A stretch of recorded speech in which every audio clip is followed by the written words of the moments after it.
Hello friends, स्वागत है आपका हमारी यूट्यूब चैनल सिर्फ फैक्ट्स में। और इस वीडियो में मैं आज आपसे शेयर करने वाला हूं कि हम धरती पर कितनी गर्मी सहन कर सकते हैं। इस प्रश्न का उत्तर अलग अलग देशों और क्षेत्रों के लिए अलग अलग हो सकता है। भारत और दक्षिणी देशों के लोग जितनी गर्मी सहन कर सकते हैं वह ठंडे देशों के लोगों के लिए असहनीय हो सकती है। दोस्तों, आज पूरी दुनिया में पारिस्थितिकी संतुलन बिगड़ता जा रहा है, जिसका परिणाम पूरी दुनिया नए नए रूपों में भुगत रही है, जिनमें से एक है मौसमी चक्र का बिगड़ जाना।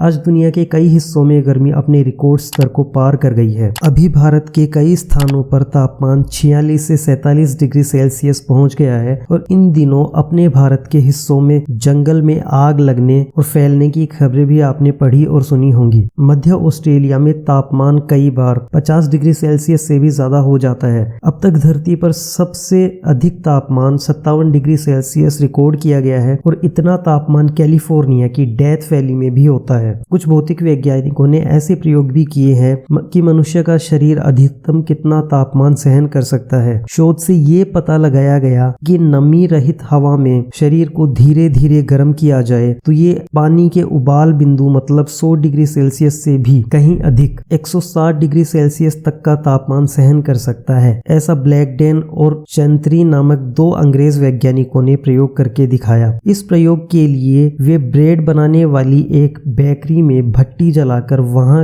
कई घंटे बिताते थे। उस कमरे की हवा इतनी गर्म होती थी कि उसमें अंडा उबाला जा सकता था और कबाब भुना जा सकता था, लेकिन काम करने वाले आदमियों को वहां कुछ नहीं होता था। मनुष्य के शरीर की इस सहनशीलता का राज क्या है? असल में हमारा शरीर इस तापमान का एक अंश भी ग्रहण नहीं करता। शरीर अपना साधारण तापमान सुरक्षित रखता है। इस गर्मी के विरुद्ध उसका हथियार है पसीना। पसीने का वाष्पीकरण हवा की उस परत का ताप सहन कर जाता है जो हमारी त्वचा के संपर्क में आती है। इसलिए ही उस हवा का तापमान सहने योग्य स्तर तक कम हो जाता है। इसके लिए दो शर्तें हैं। एक तो शरीर गर्मी के स्रोत के सीधे संपर्क में न आए और दूसरा हवा पूरी तरह खुश्क हो।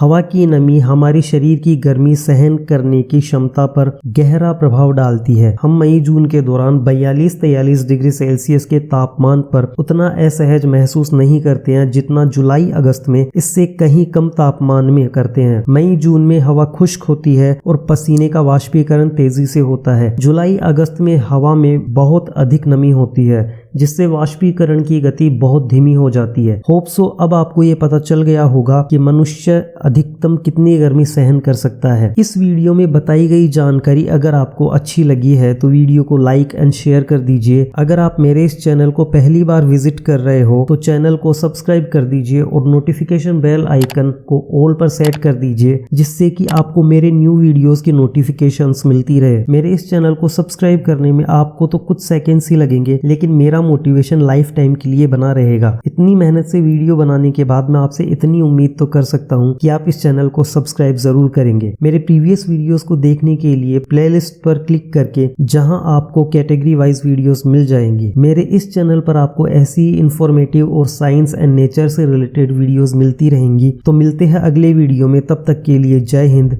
जय भारत।